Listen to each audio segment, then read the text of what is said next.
Just so you can get that good Mexican food. Wasn't there good Mexican food in Phoenix, man? Well, this lady's white as hell, but the burrito is just so fucking delicious. What was in it? Egg, green chili sauce, bacon, hash browns, and then like some veggies. Sounds good. So good. Dude. The tortilla was actually good. You know, it was like super fresh. Salsa was on point. Super well. Nice. The name has a weird shop too. I can't even fucking remember it. We gotta look it up and give her a good 5-star review or something. There you go. Pretty sweet. Not that she needs it when you're the only shop in town. 100 miles. Yeah. Get what you get. Boom! Ladies and gentlemen, welcome to another episode of The Banya. Here this hot afternoon with Dana Lundquist. And Dana, why don't you do the intro today? You've known Peyton the longest. All right. So today our guest is Peyton Sandner. Killer Peyton. She is a BJJ Blue Belts at Aries PV, and we've been training the exact same amount of time. We started the same day with the rest of the Sandner family when Jeff brought the whole clan in, and she's just been killing it ever since. Yeah, May 9th crew. May 9th, that's right, May 9th, yeah. So we're 3 years and a couple months in, which is awesome. Yeah. So Peyton's competing like crazy. We'll get into a lot of that. Just competing as much as or more than anybody. She's beaten Lucas now probably for a number of competitions just because he hit it hard for a couple of years but hasn't for a while. But yeah, definitely in recent years. I don't know the total number he's done, but getting close, I think. Bring that mic a little bit closer. I was going to say, Peyton's setting the pace in the gym right now. Absolutely. Showing us all how to do it. Yeah, so welcome to the Banya. Thank you. Thank you guys for having me on. Long time coming. Absolutely. So what's it like being a teenager in 2025? I'll say, like, to preface, I'm not like the normal. Like I train jiu-jitsu. Like this is a huge part of my life. I've like 2 jobs. I coach and I work, and I'm like in the gifted program. So the stuff that I'm getting is not the normal teenager experience, I feel like. But I still got my license like almost right when I turned 16, but I didn't get Instagram till way, like, a lot of people I knew got it 13 or younger. I got it, I think, 16. Yeah. So it's like I haven't been on social media. My mom or my parents were pretty like, no, I don't love the Snapchat, I don't love the Instagram, I don't love the TikTok when I was younger. Yeah, but then sucks. Oh yeah. And then I got older and I'm like, they're like, hey, you can get it if you want. But like I wasn't into it. Like I only got Instagram for jiu-jitsu, but the rest of it, it's like, I remember I went to hang out with my friends from elementary school. We hadn't seen each other for like year, 2 years, and like we were having fun, but then it just kind of died and everyone went on their phones, and it's like, I haven't seen you guys in 2 years and you're just gonna chill on your phone. So in a couple minutes, exactly. Yeah, we noticed that. I mean, you notice it more and more out in public. Everybody's on their phone, especially young people. And we actually went bowling last night with Daniel, Nancy, and this group right next to us. 2 of the girls had headphones on while with their friends, and in between, every time somebody was getting up to bowl a frame, they all grabbed their phones, were on their phones, hardly talking to each other. Yeah. It was just it was wild just to see that level of just disconnection. Yeah, and none of my friends are on it. Like when we go out, it's like we're going out. Like maybe me and my friends are actually the exact opposite of that. Like we forget to take pictures. We'll be like, I've been around you for 12 plus hours and we have no photos, no nothing. It's like, oops. Wow. Well, that's cool. I was gonna be my next question. Are there other kids out there like you? Because you seem to be a singularity in terms of all everything you just went over. But that you've got a couple friends that are kind of on board. And I think that's a big part of why we are still friends. Is it's like when we go out and we're hanging out, like we're actually together, we're talking, we're doing all this stuff, and I feel like that's why, because we're going on.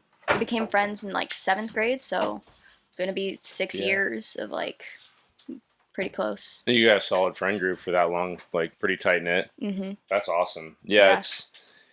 I'd say you have a huge advantage, wanting to live in the present and be in the moment with your friends and just in the world. Just because there's so many people that don't do that. They lack a lot of the social skills that it's going to get you really far in all aspects of life, whether it be, work or anything you do socially. It's a big benefit. So you're doing it right.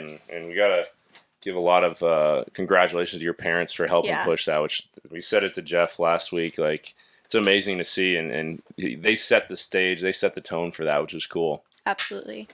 And I don't have a great personality that transfers if you can't hear my voice. Like texting and stuff, I've never been good at it because I'm really sarcastic. And it comes off like I'm just mean. And it's like, no, I'm saying this in joking tone. Like, I'm not trying to hurt your feelings, but it doesn't come off that way. Yeah. So it's like, I learned phone calls are way better. And like, I've done a bunch of stuff on this just to prove points. But like, there are so many people now who they don't pick up on social cues anymore just because they're used to seeing, but without like actually hearing inflections and noticing body language, they're not picking up on it. And so there's a whole disconnect in that sense too of communication. Yeah. That's gnarly. Have you thought about doing a season in wrestling? I was going to. So freshman year, I started jiu-jitsu the summer before my freshman year. So freshman year, I was like just super into jiu-jitsu, but I was also doing softball. So I did that and I loved it. My team was super cool, but literally from the beginning, I was like, I can't wait for this to end so I can go back to training because it's like 3-4 months. You can't compete because there's not enough time. Softball? Yeah. Okay. So I would go from practices from like 2:40 or whatever the time was to like 5, run home, shower, change, go to the gym from 6 to whenever. And so it's like, it's a lot on the body to try and do that. And that's also, I was just ready for the season to end. I wanted to get back into competing and wasn't able to coach or do anything like that. So, well, what about your last year? Well, because after that, sophomore year, I was like... So your senior year, right? You're walking into your senior year? I'm walking in my senior year. So what about doing it this year? It's just time away from jiu-jitsu. Yeah, but here's the thing, like, jiu-jitsu is always going to be there. You're not going to have a senior year to compete in wrestling ever in your life. Like, it's pretty much done. Like, adults just don't wrestle outside of, like, the Olympic circuit. It's, it's just not there. So I would pressure you into doing it. Even if it sacrifices your jiu-jitsu for a year, you're so young. You have decades of jiu-jitsu to kick ass in. But you literally have one more year to wrestle. It'll probably make you a lot better at jiu-jitsu, too. Oh, for sure. Yeah, the takedowns and stuff. Just think about it just as a tool to get better at jiu-jitsu. I would totally do it. Like, don't even worry. Like, you're jumping in it from, like, this your senior year into from no wrestling into it. Like, so don't worry about, like, being a competitor in that if that doesn't happen organically. But just you look at it as, like, a tool. And, like, the grind schedule is pretty cool. Like, you would love it. I mean, it's a lot of tournaments. I mean, I don't know how your particular high school does it, but I mean, I think there's one like almost every week in season. So it's like it's a good push too. Like, and you're up for the challenge. Between balancing like your social life, your academics, and then competing, it's a beautiful challenge. And like I said, you're not going to get that opportunity again. So you should do it. So your high school does have women's wrestling, or would it be just co-ed? I think I would be able to wrestle against girls in competition, but like the training would be pretty much all guys. Yeah. I think there was like one girl. Well, you're very used to that. Yeah. So it's like, that's not. And honestly, these high school boys, like you'll have way more training partners than, like our gym where it's like the average is like a 40-year-old, dad bod. Yeah. That weighs 200 pounds, Yeah, I did a few wrestling open mats, and like the guys were super cool. The coach was awesome. I really liked him a lot. Nice. But then I started sophomore year, and that's after I went in love with jiu-jitsu. And then I also started getting paid to coach. So it's like, okay, now it's also a job, and so it's like that's another reason. Like But well, if you can swing it in any way, I think it'd be very beneficial to your jiu-jitsu career. Yeah, agreed. It's a lot of time in a short period, relatively. Like, I'm sure, like, I remember when I was your age, like, a year felt like forever. Like, for me anymore, these years just fly by, So it's just like, it's nothing. But, yeah. Anywho, what's the next competition you got coming up? I'm doing Last Warrior Standing on the Hell 9th, yeah, and those are then so Jiu-Jitsu fun. Con. Is that it? August 9th? Yeah, August 9th. That's Okay. in Tucson? Mm-hmm. Okay, cool. I think it's at the good one, the theater. Yeah, place. heck yeah. Nice. Do they already have somebody for you? Yeah. Sweet. Who's this unlucky lady? She's actually a gray belt, even though she's 17, out of Fluid Martial Arts, I think. So I think her name's You're Chloe. gonna strangle a child? Is that what you're saying? We're gonna try. But yeah, so that's the next one, and then Jiu-Jitsu Con. Sweet. Nice. All right. Well, talk some crap about her right now. That's what it's all about, right? The super fights. Yeah. Bring it. What she got? Bring got your a A wart on game, her I'll bring face? mine. Let's go. Nice. Is her gym in Tucson or is it up here? I have no idea. Okay. No clue. We follow each other on Instagram, but that's literally all I know. That had to be like after you got the fight. No, this is before. Oh, really? Yeah, and then Manny sent me the name, and I'm like, that seems really familiar. Hold up, and then So you guys have crossed paths at some point. So what? Just her gym doesn't give out the adolescent blue belt then, or there's? I have no idea. Like, I feel like if you are giving out gray belts, you should give out a blue belt. But Yeah. the kids' system's so weird and different, so it's like I don't even want to. How many belts are there in the kids' system? There's 4, but there's belts within. So there's gray, yellow, orange, green, but then you can like get gray, white, solid gray, gray, black, and so it's like that's like karate. That's like Mhm. gray belt in training or whatever. Yeah. Yeah, so it's like it's just its own thing to put off getting a blue belt because Yeah. they can't. Yeah, but still keep the child excited. Yeah. Did you go through that whole thing? No, I went No. white to blue, and that's Okay. why I don't want to say I got screwed over, but I'm in the juvenile blue belt division, so I'm going against the kids who went through the belt system, so they're going on 7, 8, 9 year 10 of training, and I'm not. So it's like that's not a blue belt, but whatever. I like to have a different perspective on that when it comes specifically to competition.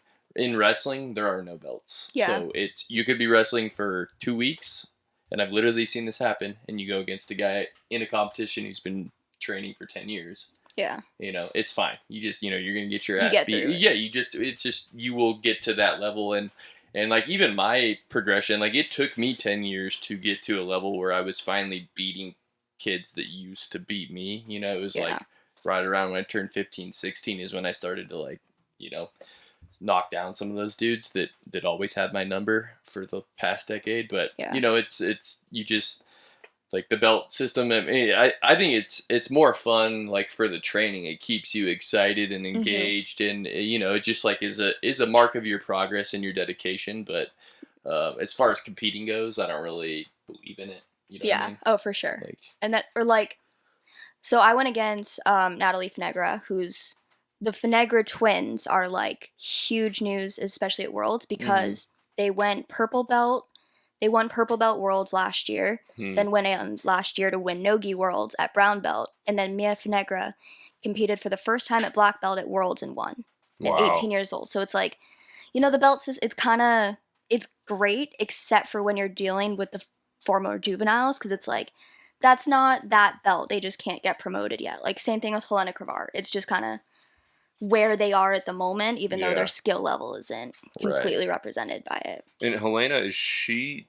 She's black now. Okay, she is. Yeah. But she's only like 18? Yeah. Okay. And Mia Finegra won at black belt at 18 Worlds. So again, you can literally your debut at black belt, 18 years old, and you're winning Worlds. Like that's insane. Yeah, that's wild. I mean, learning from the best, like John Donaher. So that's crazy. is that where she trains? Helena did. I don't know about. They're at AOJ, so the Mendez brothers. Okay. Who are also like Menendez? The Menendez. Menendez. No, Mendez. Oh man, That's a different story. Yeah. Who was it? Was Mateus's match against the AOJ guy also? Yep. Yeah. At least, LA. That was Yeah. AOJ. He had a tough match, right? Mm-hmm. Did he get in a lot of leg play? Not really. So their game's very different.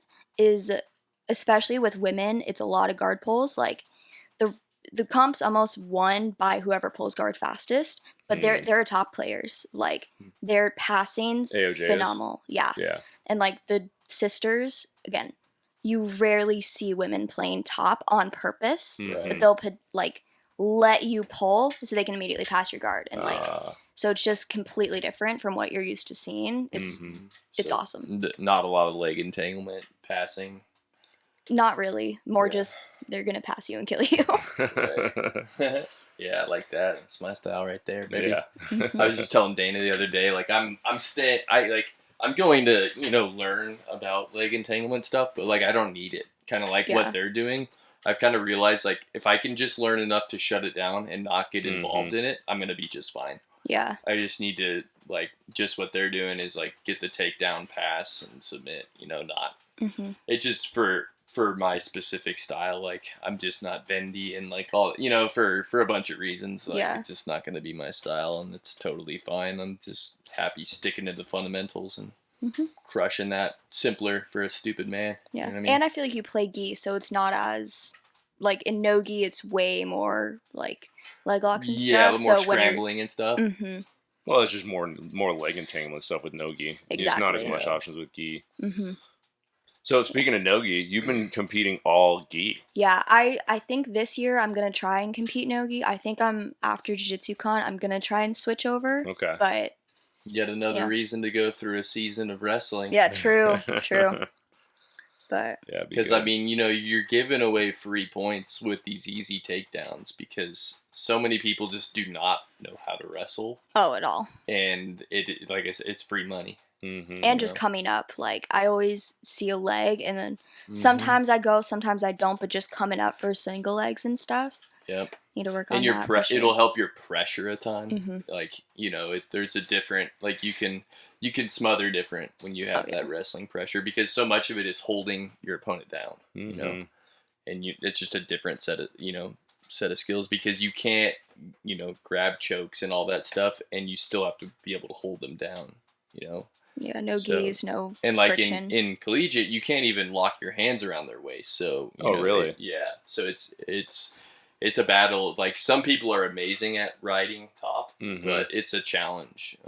So it's one like if you were gonna do it, I would highly advise you get into that because it would help your jiu-jitsu a lot. Just because it's you feel a little bit more like a cat on a mouse, as far as like holding them down. Yeah, and I like no gi because I feel like if I'm training hard, I'm gonna get better rounds in no gi because I'm just going the whole time. So it's like I definitely like it. I just haven't competed, like not because of any particular reason. I just haven't. Yeah. Well, there's a lot of scrambling, so you're constantly moving. You can't find those like trench positions like Luke talks about as often with no gi, just because there's just so many ways to get out and get real slippery. Yeah, it's a young man and woman's game for sure. Yeah. A lot of cardio. And yeah, for me specifically, the big tournaments suck. Like time wise, they're like, opposite of gi. They're in the evening. No, well, they're in the middle of winter, right? So and that for work and life, that's like my busiest time ever. Yeah. And also, I'm just not as interested in gi or no gi, so there's that. But it's just like it makes sense that they're polar opposite as far as like how they schedule the tournaments. Yeah. As far as like Vegas goes, at least for the old men. What's the biggest tournament for adults? Is it Worlds? Worlds. Oh, Worlds is. That's that's a different time though than Masters, right? Yeah. So there's adult worlds. There's adult worlds that coincides with Masters International, but there's adult Master so the Worlds. one that Vegas or that Kobe just went up to, that's when they. That's American Nationals. Okay. But so then when do they do the adults Masters then, or the adults? Yeah. Adult Worlds. That was end of May, so like I think the 30th. And that was with Masters International. Then when everyone goes out for Master Worlds, that's with Jiu-Jitsu Con. So that's the adult version. Gotcha. Yeah. And they can compete upright or no? They can compete down. Down. Yeah, you can go down. So Masters can go to adult, but my brain still hasn't made that adjustment yet because like when you're coming up as a kid, it's the opposite, right? Where it's like when you're younger, the older kids are kicking your ass, but now that we're on the other end of life, it's like the older guys suck, and it's like you can't go the other way. So it's like kind of funny. Funny the life cycle. So you pull a lot of guard. I do. And then I see you climbing up people. Like you do a super good job. Like as soon as you pull them into their guard, I see you starting to run up their their spine, like right, like up to their lats almost, right? Oh yeah, like Try to get a almost high like a guard. dog fight. Yeah. So Yeah. So you're getting your legs like as close up to here as possible, Oh, yeah. like where triangles are and stuff, right? So like Mhm. I just see you going high, like climbing. You know, because it off balances them. Like if if your legs are just around their lower waist, like they can posture up, they can start getting out of your And guard. if my hips are on the ground, I can't do anything. Mhm. Yeah. Vinny, he like when we were working, you know, the basic guard break where like get your hips on the mat and then knee in the butt. It's like the best thing you can do is first get their hips on the mat, then go for it. Because like when they're already pinned, you can't do anything. But so why would I want my hips low? Like Right. Yeah. So just kind of like that. Yeah, Yes. get the hips on top of theirs and just that's pressure from the bottom basically. It's great. Yeah. All right, let's get a little cold plunge and then let's go over your game. All right. This episode of the Banya is brought to you by Optimize. Optimize is a health and wellness center run by Jesse Meringue, a fellow training partner of ours. They've got amazing center. They've got your cold plunge, your sauna, the infrared, the hot tub, compression therapy, as well as this PEMF therapy. It's like pulse electromagnetic field. It's amazing. Feels crazy, like you get that electro stim. But the idea is you've got a time in there for an hour to switch between different therapies. You can go from the sauna to the cold plunge to the hot tub. Feels amazing. Luke and I just did that last week, and absolutely, it was incredible. So if you're looking to recover from any sort of athletics or just to feel better, go check out Optimize. And for anybody, the listeners, if you just tell them you heard it on the Banya, they'll give you 50% off your first session. So I believe normally it's $39 for the first session for an hour, so it'll be half that. So go check them out. It's an amazing place. Dude, I've been always doing weird stuff. Dorm, or like I did for the first year, and then I was very fortunate. So my dad bought a house for me and like 5 of the other guys from the wrestling team to rent from him, and so we just, you know, basically like he didn't have to pay for my rent at all because he had bought the house, and then all these other kids were paying to live there. So it's like super smart move on his part, because I redshirted, and then I had 4 more years to compete, and like that was out of the dorm, so like that's Nice. 4 years of it's profit. making a little bit of money instead of paying that on rent. So Where are you from originally? Northern California. Okay. So yeah, so I was talking to your dad. I don't. You said you listened to the episode. Yeah. So did you hear my plan for my kids? I what did. I want to do? Yeah. I feel like you'd be a good candidate for that if that's something you'd want to do, but you'd need to obviously think of something fun that you'd want to commit to doing. Yeah. But are you pretty dead set on college though? Yeah, because I do like your plan. Yeah. I think it would work for a lot of kids, and like again, we kind of make fun of my dad. He got a philosophy degree and now he works in insurance. Right. So it's like I get that it's you're not going for too much, but I like professionally, I think I would want to be a prosecuting attorney. And so like okay, you know, you got to go to school for that. Yeah. So Nice. it's kind of like, well, you just gotta. So Yeah, no doubt. So you want to do law? Yeah. Awesome. Okay. And you got 1 more year left. I know you were looking at schools. Yeah. You have Oh a my gosh, you decision should yet, see or- my spreadsheet. Yeah. Oh, I've got over 40 schools that I've looked into. Wow. Cause okay, I'm a part of like I'm a total nerd, so like Mhm. the amount of things I signed up for to get the automated mail, I probably got close to 140 schools sending me hey, take our quiz, look at our degrees, look at all this stuff. So Right. it's like just took in all of that, and then Where are you leaning to right now? all over. I'm gonna be the person who applies to like 20 schools, but I'm wanting to go for similar things to all of them. But yeah, I'm applying to U of A, ASU, Oxford, Yale. You can study Harvard. whatever you want for your bachelor's degree, right? Mhm. And then you go LSAT, Yeah. and then you start actually studying law, right? But Is there an undergrad in law? so Or- that's the cool thing of like 4 or 5 of the schools I'm looking at have a really cool 3-in-3 program. So you go to their law school or whatever degree, or their pre-law, whatever thing, for 3 years. You get your bachelor's in 3, law school in 3. So Nice. it's like, as opposed to 7, it's like Right. their program, though, so you're going to go for whatever their bachelor You is get in to that. kill 1 year Mhm. of nonsense. Yeah. Nice. Kicking, basket weaving. Yeah, literally. around. Yeah. My Well, that's sister's exciting. an attorney. She I don't think she originally wanted to do that, but she I guess decided when she was in college, and she ended up going to Virginia Law. Nice. So Nice. yeah. I think they have Dude, Virginia's something beautiful. like it. Yeah, it is. She It's a went to beautiful campus, and The Buccaneers. they're not the Buccaneers. The UVA is Cavaliers. The Cavaliers. Yeah. Buccaneers, Yeah, same. close. I think it's Are you sure? Yeah, pretty I'm sure. sure it's the Buccaneers.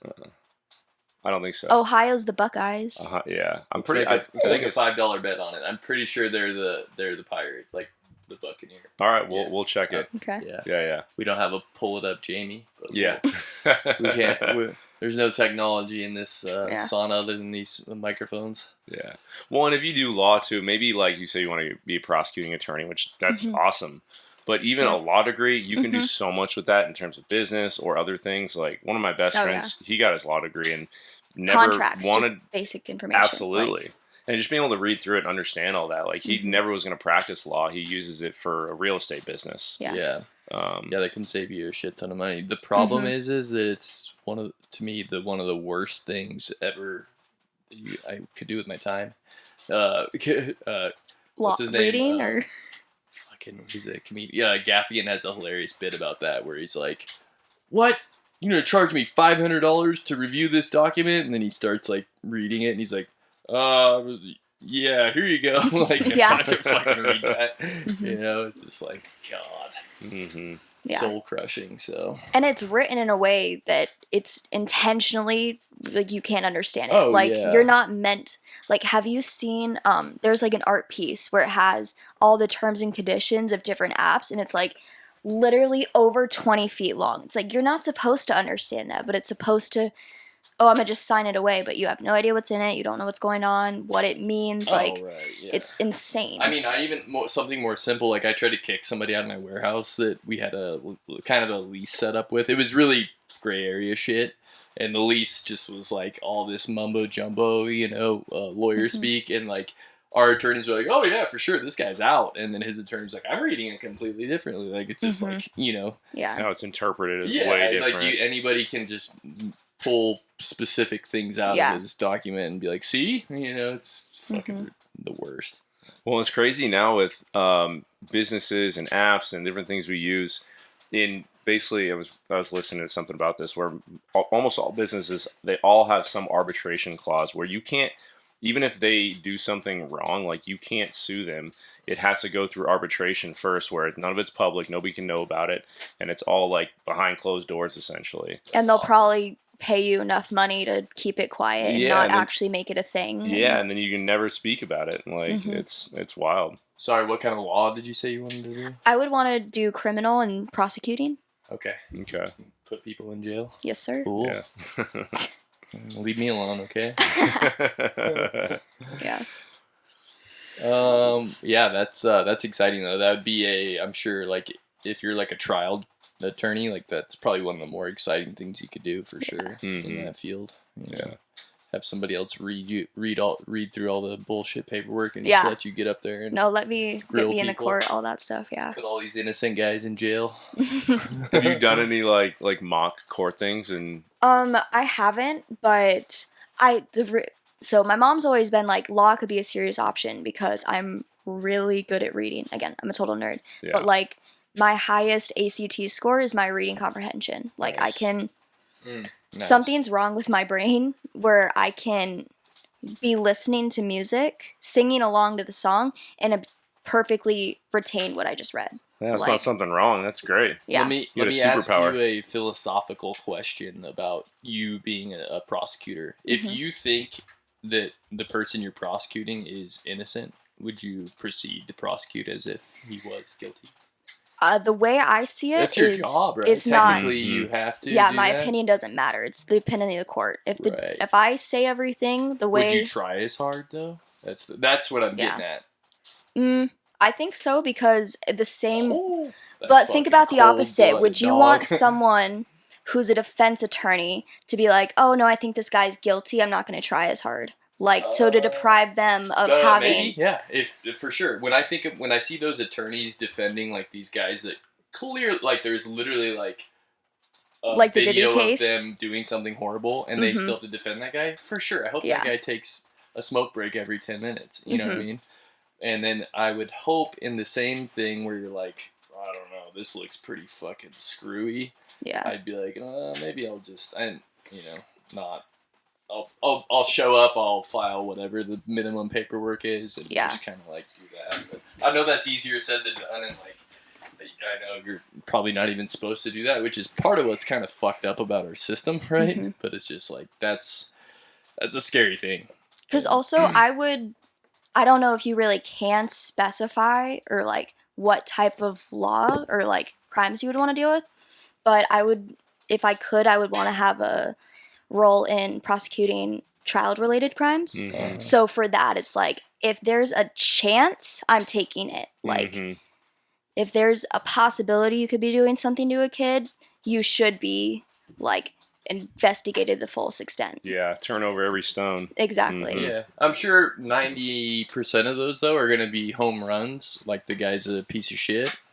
But, there are cases where, like, parents, for example, get in trouble for parenting in a specific way that technically the law reads against them, but like, no average person would have an issue with how they were parenting. You know what I mean? Like, Agreed.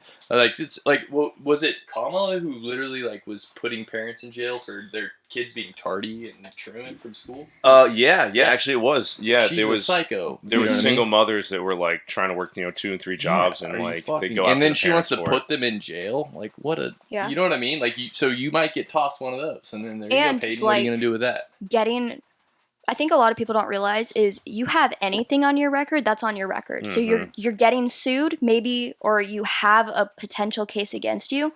Even if it's like, oh, they found you innocent, that's still on your record. Yeah. Like, you were still being investigated for this stuff. So it's like... Well, I think it, just in your case specifically, Peyton, it's the people that they either ignore, like, exculpatory evidence or things like that just because they want to win. It's their goal is not truth. Their goal is not justice. Their goal is climbing the ladder, winning every single case so that you can get to the next level, so you can get to this, get to that. Like, they have ulterior motives. And just as a person that you are, that's not the person you are. So, like, you don't just become that. Like, that's something that you have something wrong in your upbringing or something that causes you to be more focused on, climbing versus, truth and justice. You know what, though, Dana? It could be like this. You know how, like, sometimes a guy gets into the White House and you're like, oh, he seems fucking awesome. Or just like what Tulsi Gabbard was explaining her first week in office.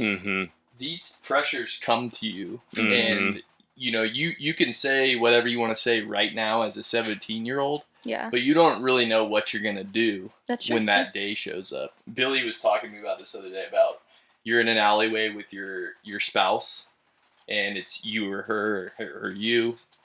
And most people would say, I'll take the bullet for my spouse.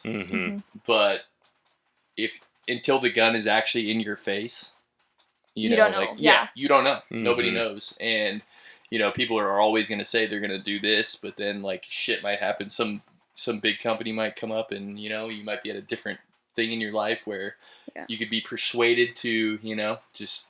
And that goes for every morality thing. Like, you don't know. I mean, listen. If we got to have people prosecuting people, I'd rather have you doing it than anybody else. But yeah, these are seriously difficult, philosophical questions. Yeah.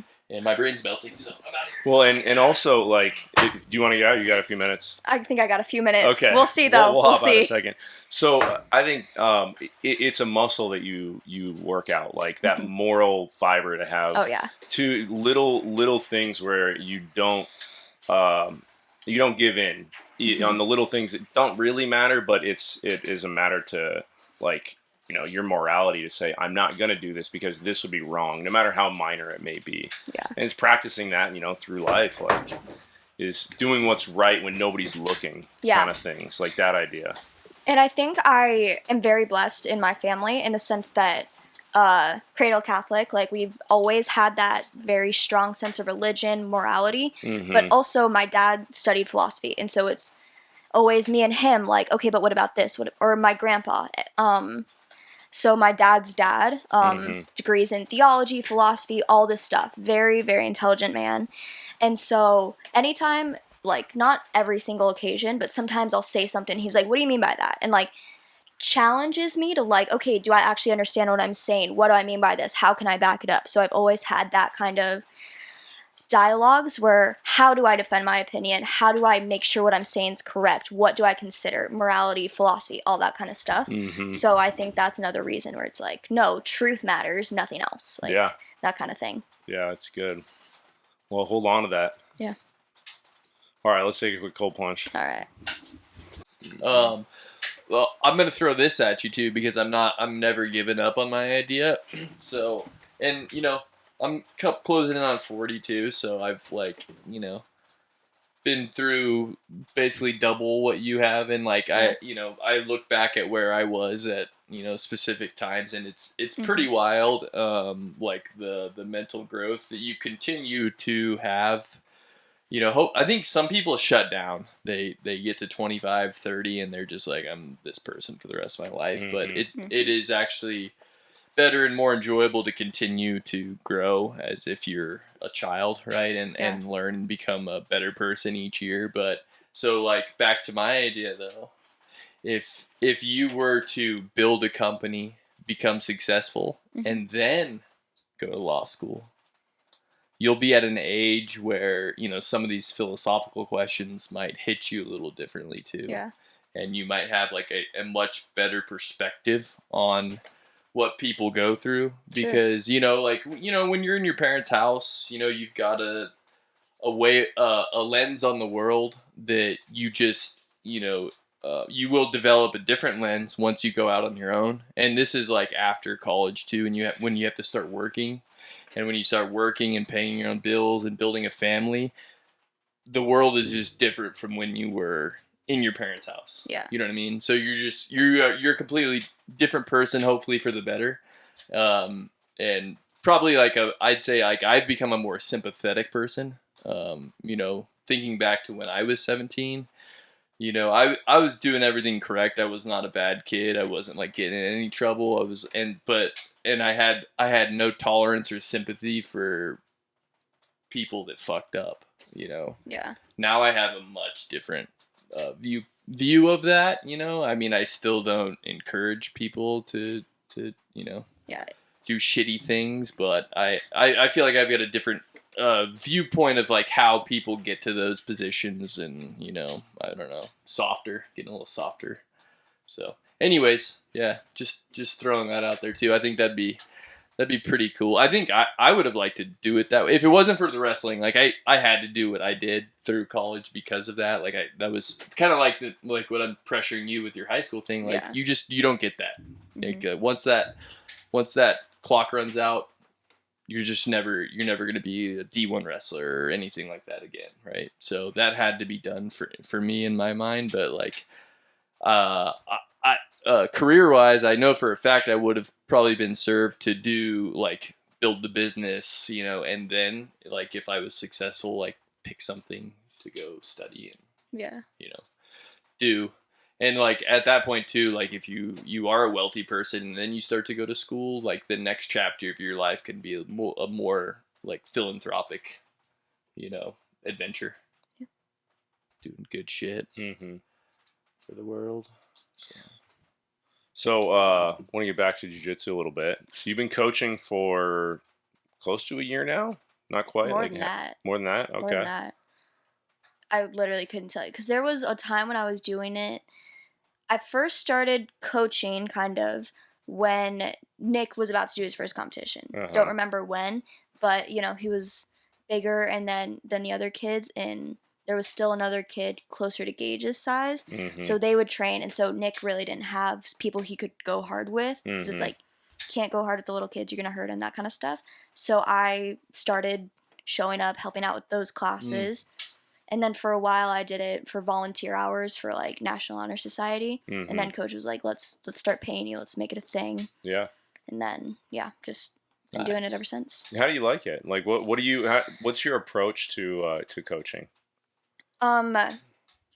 I really liked when I got my own class, like when I got the little kids, like we do a normal, you get some warm-ups, then a little bit of like drilling or a technique, rolling, and then games.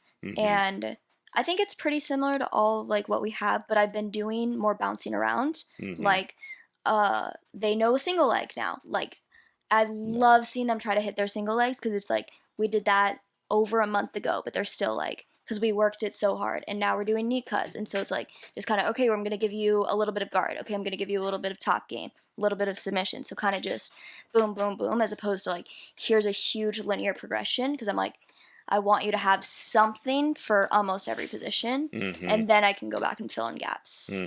So that's kind of my approach. But I'm sure that helps with their attention span too. Trying, yeah. Not getting bogged down on like one specific technique for too long that kind of can kill. Yeah. Do you find That's that with coaching the little kids and really being specific with the fundamental aspects, has that helped your game, or how do you see that? Oh, for sure. It was a while ago, but I think it was when Kabe was coaching the little kids class. He went over the tripod sweep. That was when I learned it. I learned the tripod sweep when Kabe was teaching it to the kids. But so I had to listen to every single detail he was saying so I could help them out. And so I could be like, okay, wait, you're doing it wrong, even though I had never drilled it on my own. So it's like that. And now I hit it almost every time I roll with someone. Like, so it's definitely helped my technique. And I think, one, it's given me a huge insight into kids. Like, the reason we had to split the kids classes, because there is such a big development before, like in between those. I can't have a 12-year-old and a 5-year-old aren't going to learn the same or think the same. So just getting that insight. But also, how can you put it in 5-year-old terms? Like, it's kind of funny, kind of sometimes a little like what's happening when I'll be like, okay, put your knee here. And they just blank stare at you. Like, what's a knee? Like, what's that? Yeah. Or like they'll start going with their elbow and it's like, no, your knee. And so it's just kind of stuff like that. But it's like, I have to be very deliberate with what I'm saying. Like, if I talked for too long, they're zoned out. They're not listening. So it has to be this, this, and this. Go. Your patience has gone up, I'm sure. Oh, yeah. Like, there's still times where I'm like, I'm literally fighting with a 9-year-old here. Hold up. I have to calm down. It's not that serious. Yeah. But, yeah, definitely. Because, and again, they're doing their best. Like, the kids we have in that class are so sweet. Like, amazing parenting. They're some of the sweetest kids. If it was different, like, when we first started, a lot of, not parents from our gym were like, oh, it's babysitting. Yeah. No. I'm teaching your kid how to hurt someone. Yeah. They better be focused. They better be ready to go. I'm not babysitting your kid for an hour. Cracking the whip. So, yeah. And that's the thing, is they also like me too. So it's like, I can be like, what are you doing? Like, we're not doing that here. And they're like, sorry. But then they aren't like, oh, I hate you and all that stuff. So I've really great kids. How scared Ollie was when he sat in here? Yeah. That's never happened. You remember his Coach Peyton. Yeah. Oh, yeah.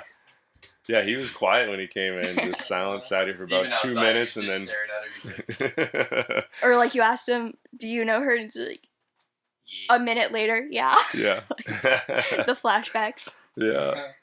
But yeah. Well, awesome. They loved you, dude.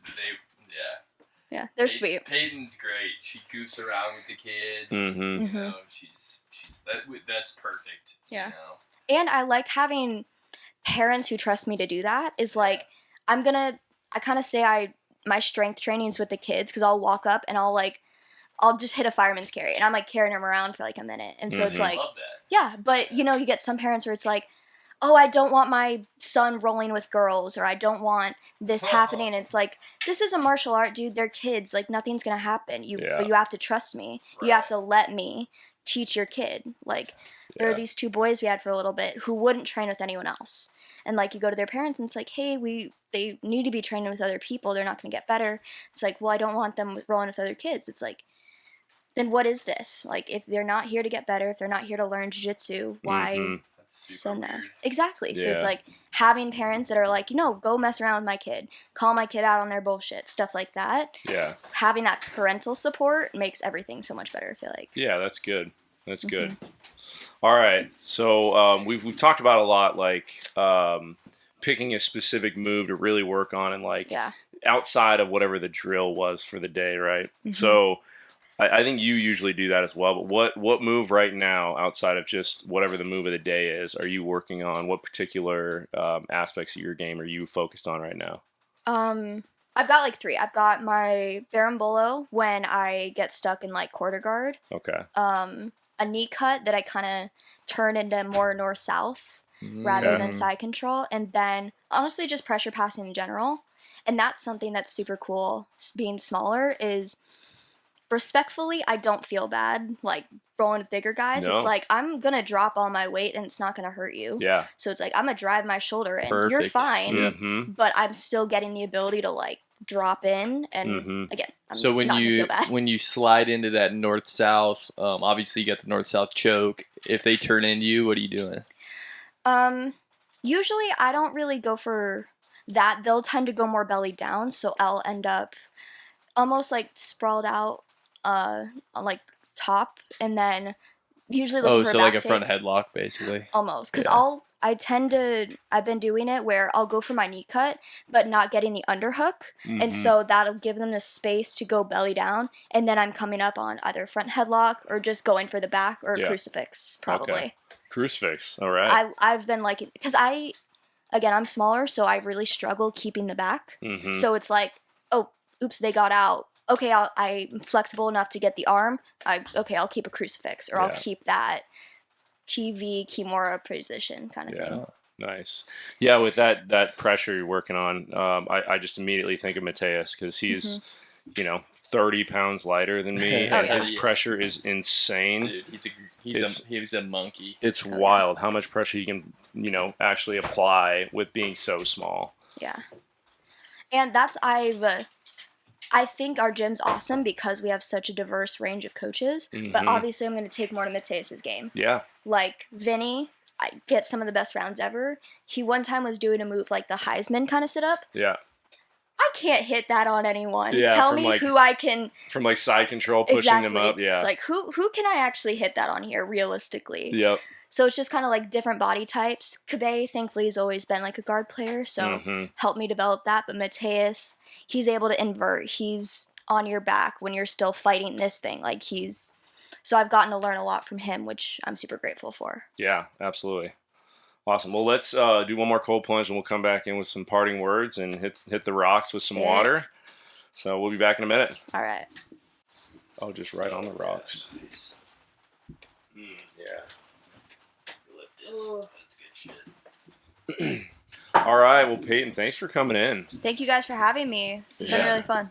You are an all-star. You're an inspiration. It's no, I'm not kidding. Your pace. What you're doing, competing. And in wrestling, you're pushed from many directions, and it's much more structured. So it's easier to do that. But it's super cool what you're doing because you don't have to do any of this shit. Yeah. There's not really anybody like making you do this. So it's, the fact that you're doing it is really cool. Yeah, for real. And not even just jiu-jitsu, but just everything in life. Like, you got a good foundation with your family, which is amazing. Yeah.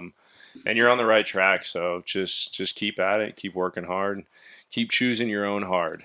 That's what we like to say. Choose your hard, and you're doing it well. So she's choosing a bunch of hard stuff. Yeah, no kidding. Yeah. But my family is, I probably wouldn't, if me and my family didn't do it together, I probably wouldn't be doing it. Yeah. But, even from the very beginning, competition classes, Jarrell's running them, getting in your face, yelling at you. I'm rolling with my mom. I've got my dad and Nick and all of them staying. I've got amazing training partners. I've got people from DeBoa who care about me, Aries, Peoria, Pinnacle, our gym, Navas. It's legit. It wouldn't happen without that support system. And and just training partners, especially me and my mom, we kind of joke about it, but we get the best results when we have someone in your face. There are different coaching styles, but when you do have other people pushing you, that makes all the difference. And that is a huge for me. I could have people being like, oh, good job, versus what was that? do better. And I think people actually really enjoy that to a degree, Mm-hmm. like whether or not they know it or not, and whether or not they enjoy it in the moment. But it is something like, and I think our gym is run the correct way, and that like there's not really anybody in there like, there with a stick smacking you, but a little bit of that's pretty good. You know what I mean? Yeah. Especially Just showing that they care about you, like that they're not yeah. gonna let you chill in mediocrity. Right. Like, Mm-hmm. no, you can do better. You're gonna do better. Yep. Like, Yeah. No, it's awesome because we all need to push too. Like there's times in practice or whenever when we're Dana, coasting. you yell at me a lot. You know it. Yeah, you know good, it. You've yeah. had. I was just thinking of that because you've had a couple of days when you were pissed off. You just were angry. I was like, get over here and give me a hug. You got to calm down a little Or bit. because I'll just hear it across the mat. Peyton, no, do better. Stop what you're doing. Like, cut it out. Like, when you're horsing around with somebody, I'm like, hey, Peyton, get after no. it. So it's, yeah. Absolutely. No, I like. I mean, see you like a little sister. So I'm glad it makes me happy to see you kicking ass. So I like that. So it's awesome. Hell yes. Yeah, you guys have all become brothers, and like, it's weird. It's a really weird thing to think about. Like, I don't know you that well, but like, I know you in a different way. Like, how long were we friends? For over a year and a half, I didn't know you had 5 sisters. Yeah. I didn't know that sisters. for the amount of time we were friends, but it's like I know you in a deeper, different way. Yeah. And it's like just crazy. And obviously all the guys are great, and so get taken care of. And you got a lot of people looking out for you too. The whole community, so which is cool. I like sneaking in, especially at World League, to all the like be on the coaching area and just seeing all the different people. I was like, oh, I know you. Oh, I know you. Like, that's a really cool thing to experience. And just it's a fun community. Mm-hmm. All right, throw some water on those rocks and put me out of my misery, because you know how Luke does. Let's do like half of that. Yeah. Burn my face off. That's good. That's good. That's good. Okay. Oh yeah. damn. Okay. Yep. See, we've had people do the full spoon. Yep. And it sucks. All right. This has been another episode of the Joe Rogan Experience. I mean, the Banya. One last thing before we go. So, for all of our listeners that like Arizona Wilderness, if you mention the Banya, you will get 10% off. So, go check out our good friend. Specifically beer. Just beer. Okay, so just beer. So 10% off beer at Arizona Wilderness. Go check them out. Our good friend Pat Ware, one of the owners there. They got a new location on McDowell and Miracle Mile area. It's awesome. It's great. Their food's awesome too. They are cooking with beef tallow, trying to cut out all seed oils, and as healthy as they can get with the good quality food, meats. It's great. So go check them out. So that's it. Another episode of the Banya. Thank you very much, ladies and gentlemen. We'll catch you on the next one. Peace.